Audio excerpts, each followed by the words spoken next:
Galera, é o seguinte, a magia, na maioria dos livros, séries, ela é algo extremamente repentino, muito surge do nada, muito eficaz, mas não é para ser assim. A magia ela deve ser algo preguiçoso, custoso e muito metódico.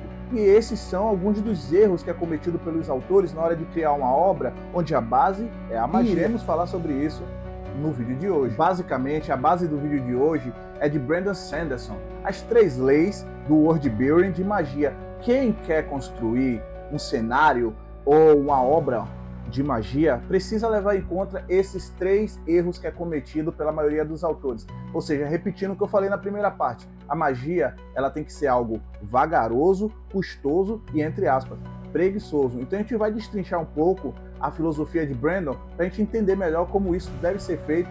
E para você que quer começar nesse universo, quer começar nesse cenário, isso vai ser extremamente interessante. Uma das regras mais interessantes de Sanderson é que quando essa magia ela é liberada ou ela é utilizada em um conflito, o público ele precisa entender os custos dessa magia. O público precisa entender o que é necessário sacrificar ou o que é necessário fazer para que essa magia seja liberada, ou seja, todo o mecanismo por trás. Então essa é a primeira lei. Será que todas as séries que a gente observa, será que todo o conteúdo que a gente assiste, que a gente consome, leva essa regra em conta? Será que nossos animes, nossos livros, nossas séries, nossos filmes, eles levam isso em conta? Será que eles oferecem essa oportunidade do público entender o mecanismo por trás da liberação, do uso daquela magia? Então essa é uma das primeiras leis que é proclamada. Bem, galera, é o seguinte, olha só, existe 2 condições, o soft magic e o hard magic, ou seja, a magia suave é a magia mais pesada. O hard magic, ela é o que eu estou falando aqui, é a lei inquebrável, tem uma seção, uma sequência de mecanismos que são explicados categoricamente, que mostra o porquê, os custos e como você vai utilizar aquela magia, ou seja, todo o funcionamento por trás. É interessante a gente procurar obras também para a gente consumir que tem esse mecanismo. Por que o assunto é magia aqui? Né? Porque a gente consome muito, a gente não percebe, mas a maioria das obras de ficção que a gente sabe que é expansiva e a gente gosta muito são relacionadas à magia. Então, a gente precisa de um conteúdo mais elaborado até para o nosso trabalho mental, para que a gente exercite o nosso raciocínio. Então, o hard magic é essa mágica onde ele te dá, a obra te dá os mecanismos explicados, metódico, do porquê tudo aquilo é feito. Já o soft magic é justamente o contrário. Qual é a base por trás do soft magic? A emoção, o sentimento, sabe?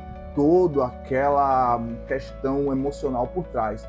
Você vê isso em anime, você vê isso, na verdade, o anime pode ter um hard magic e um soft magic, depende do trabalho envolvido por trás. Mas o soft magic é isso.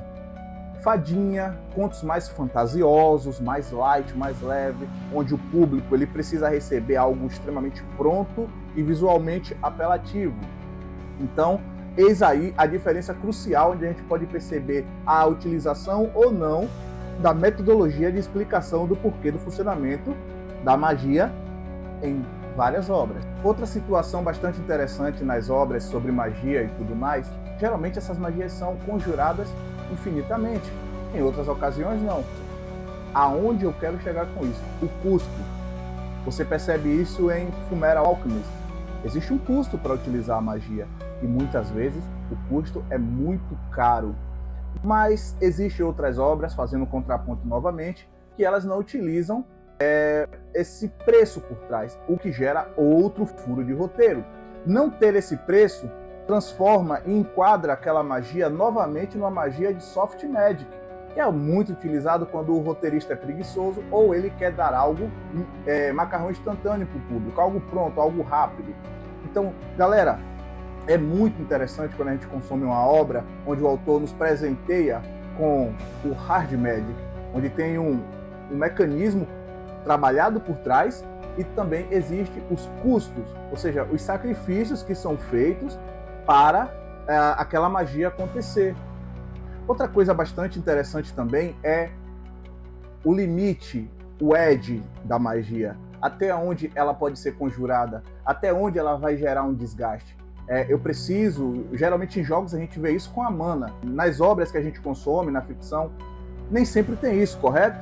Então, qual é o interesse, ou qual é o lance por trás disso tudo?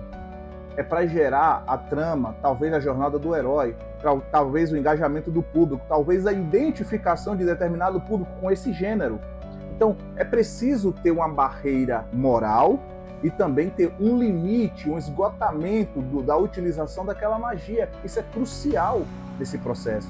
Então, você pega todo esse enredo que a gente vem conversando aqui nesse vídeo e é justamente o que a gente quer separar: o Hard Magic e o Soft Magic. Aí fica a dica aí para vocês, fica o questionamento, na verdade. Qual desses modelos você prefere? Eu, na minha opinião, eu não rejeitaria os dois. Na minha opinião, eu não rejeitaria nenhum nem outro. Por quê?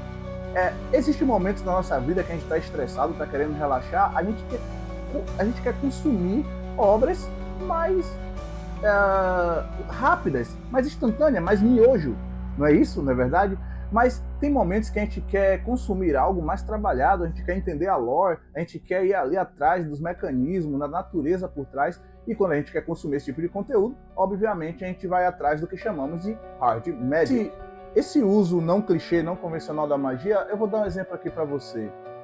Vamos supor, ao invés de uma série, uma obra, ter só magos jogando bola de fogo, raios, bolas e tudo mais, a magia ela é utilizada de uma maneira muito mais criativa. Por exemplo, o mago ele se transforma em um canhão, ele se transforma em uma lâmpada, ele se transforma em uma árvore, ou ele manipula o cenário de uma forma que as coisas aconteçam da forma que ele quer. Então isso já é outro padrão, outra tentativa de nos apresentar a magia de uma forma que saia do convencional. Isso é interessante também. No que a gente chama de world building, na construção de cenário, na construção de mundo, essas tentativas, essas construções é interessante para aprender o leitor, para aprender o telespectador, seja lá o que for. É muito importante você variar. Então, quando a magia ela sai do clichê, ela consegue atingir esses métodos, essas características que, por diversas vezes, transformam a obra em uma masterpiece. Galera, nem todo mundo entende esses conceitos. O Hard Magic, a quebra de clima, a jornada do herói, o Soft Magic, tudo isso são elementos que são pensados, elaborados e projetados para o público na hora de criar uma obra fictícia, obviamente. Bem, galera, nesse contexto, nós encerramos o vídeo aqui. Eu queria deixar esse questionamento para vocês. O que vocês acharam dos pontos apresentados aqui nesse vídeo? É interessante a gente trazer esse tipo de discussão, porque raramente a gente vê esse tipo de coisa.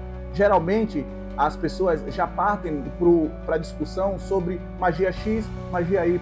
O que eu trouxe aqui hoje é um conceito entre o processo de formação dessas magias, o processo de pensamento do autor, do criador, para que o público receba a obra de determinada forma. Obviamente, determinadas obras ficam perceptíveis para nós que consumimos que ela foi feita de maneira preguiçosa, bem rápida, embalada e entregue a nós, simplesmente para gerar e simplesmente para provavelmente a empresa e a corporação não ficar parada, sabe? Mas existem obras que nos apresentam um cenário, uma criação de personagens, um world building extremamente elaborado.